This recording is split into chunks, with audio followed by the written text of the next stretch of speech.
저는 이 일본의 핵 오염수 방류가 어떻게 보면 바다 환경을 파괴하고 또 이 어민들의 어떤 생존권을 파괴하는 그런 재앙의 역사로 기록될 것이다. 저는 이렇게 생각을 합니다. 장관님께서 방금 뭐 오염수 방류에 대해서 찬성한 적이 없다 그렇게 말씀하셨는데 이 이야기를 어느 국민들이 믿겠습니까 지금? 저는 이 기시다 총리가 오늘 날짜로 이렇게 결정하게 된 결정적 계기가 우리 정부가 거기에 동조하고 거기에 어떤 그 빌미를 줬지 않았냐. 다시 말해서 오늘 날짜로 방류하게 된 것이 우리 정부가 결정한 거 아니냐 이런 문제 제기를 하고자 합니다. 왜냐하면 여러분도 뭐 신문 보도에 다 이렇게 나서 아시겠습니다만은 아사히 신문의 8월 16일자 보도 보면은 윤 정권과 여당 안에서 후쿠시마 제1원전 처리수 방출이 피할 수 없는 문제라면은 오히려 총선거에 악영향이 적은 조기 실시를 바라는 목소리가 나오고 있다. 그리고 이 뜻은 일본 쪽에도 비공식적으로 전해져 있고 일본 정부의 판단에도 영향을 줄 것이다. 이렇게 보도하고 있어요. 또 요미우리 신문은 한국의 사정으로 방류 시기를 늦춰왔다. 그런 내용을 보도했습니다. 물론 이것이 서로 상반된 이야기일 수 있습니다만은 결정적으로 한국 정부가 날짜를 정한 것 이렇게 해석할 수밖에 없는 거예요. 결국은 한미일 정상회담 하고 난 다음에 방류 날짜 정한 거 이게 결국은 나왔지 않습니까? 장관님 오늘 날짜를 예측했습니까? 해수부에서? 예측 못했습니다. 예측 못했잖아요. 예. 여기에 대해서 우리 장관님이 하실 이야기 좀 해보세요. 아사히 신문의 보도 내용. 저도 보도 내용에 대해서는 뭐 보도를 보고 알았습니다만은 우리 정부가 조기 방류를 요청했다는 것은 전혀 사실 무근으로 그렇게 알고 있습니다. 아니 그러면은 우리 정부가 공식적으로 그 일본 언론에 대해서 항의한 적이 있거나 정정 보도를 요청한 거 있습니까? 뭐 그런 적은 없는 걸로 알고 있습니다. 그러니까 이것은 암묵적으로 시인한 거 아닙니까? 그거는 일일 브리핑을 통해서 정부에 대해서 정확하게 우리가 매일 일일 브리핑을 하고 있는 과정에서 그는 뭐 정부 입장을 이야기한 것으로 알고 있습니다. 아니 그러니까 공식적으로 이런 부분에 대해서 이야기를 하는 것이 외교적인 관례이고 또 우리 국민의 자존감을 높일 수 있는 거라고 생각을 하거든요. 그런 부분에서 조치가 없잖아요. 그래서 후쿠시마 원전 이 방류 문제 이거 어떻게 보면 처음부터 끝까지 우리나라가 너무 굴욕적이다. 특히 윤석열 대통령과 그다음에 현 정부의 이 안일한 자세 이런 거에 대해서 국민들이 지금 이해하고 있지 못하고 있습니다. 그렇지 않습니까? 그렇게 생각하지 않습니까? 저는 뭐 그렇게 생각하지 않습니다. 그럼 어떻게 생각하십니까? 우리 정부로서 할 수 있는 일을 국민의 건강과 안전을 최우선으로 해가지고서 우리 정부가 할 수 있는 일을 최선을 다해왔다고 생각을 합니다. 아니, 최선을 다해 온 게 어떤 거예요? 그걸 말씀해 보시라니까. 최선을 저기 그 IAEA 검증단에도 같이 참여를 했었고요.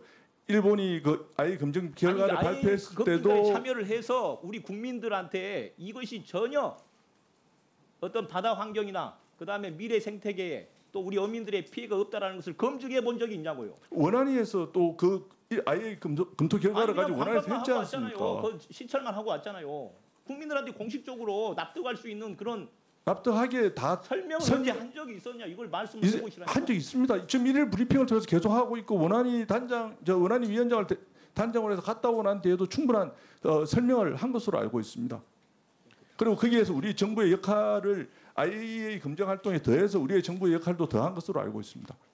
자, 저기 장관님, 예. 이게 방류가 되면 우리나라의 어민들 직간접적인 피해 발생할 것으로 예측하고 있지 않습니까?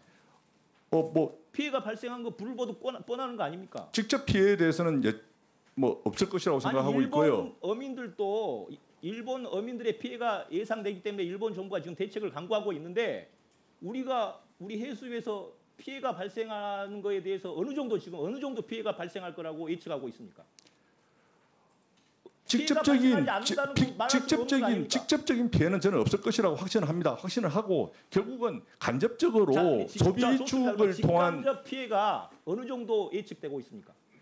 그건 뭐 그 소비 성향에 관련된 부분이고 이렇기 때문에 즉각 그걸 예측을 하기는 곤란하다고 생각합니다. 자, 장관님, 일본도 지금 소문 피해 지원 2,800억 원, 그 다음에 직접 어민 지원 4,600억, 경제산업성에서 준비를 기금을 마련하고 있어요.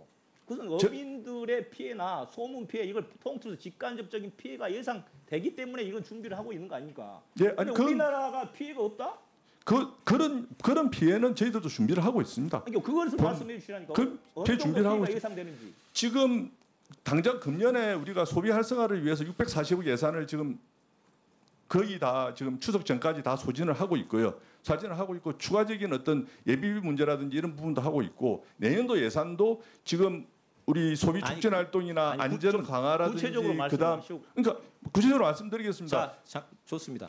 일본 정부 관계자는 22일 브리핑에서 오염수 방류 이후에 소문 피해가 발생할 경우에 한국과 중국 어민들에게는 일본 어민과 같은 보상을 할 것인가라는 질문에 보상이 없다 이렇게 이야기를 했어요. 그 보도 들으셨습니까, 장관님? 예, 그것까지 미처 확인 못했습니다. 확인을 못했습니까? 예, 저는요, 이 주변국 우리나라 한국의 어민들 피해가 지금 뭐 직접적인 피해, 뭐 간접적 피해 다 포함해가지고 피해가 어느 정도 지금 해수부에서 발생할지 그것도 지금 아직 정확하게 분석을 내놓고 있지 못하고 있는데 이거에 대해서 저는 정당한 어떤 그 우리의 어떤 피해 보상 이런 것들이 일본 정부에 대해서 우리 정부가 요구해야 된다고 생각을 합니다. 거기에 대해서 어떻게 생각하세요?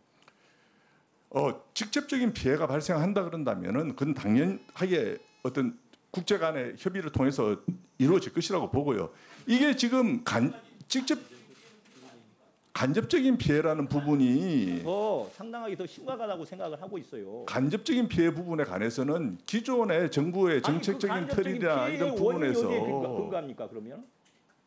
그러니까 오염수 방류로 인해 가지고 도쿄전력이 핵 오염수를 2시간 반 이후면은 방류하는 거기에서 기인하기 때문에. 근데 지금 피해를 따지자면은요. 지금 현재도 계속 피해는 발생하고 있습니다. 그래도 방류 전에 이미 장관님. 듣고 말씀드리겠습니다. 방류 시점하고 방류 시점 이전하고 그 구분해서 정확하게 해야죠. 예, 지금도 발생하고. 예.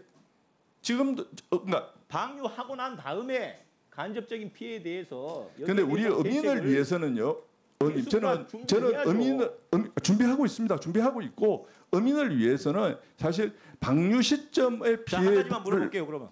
그러니까 이런 간접적인 피해에 대해서 일본 정부의 피해 보상 청구권을 요청할 의향이 있는지 여기에 대해서 해수부 장관으로서 저는 그게 직접적인 과연 인과관계가 있느냐라는 부분에 대해서는 직접적인 인과관계는 결국은 소비위 직접적인 인과관계 없다고 그래요. 그 재수 장관으로서 아니합니까?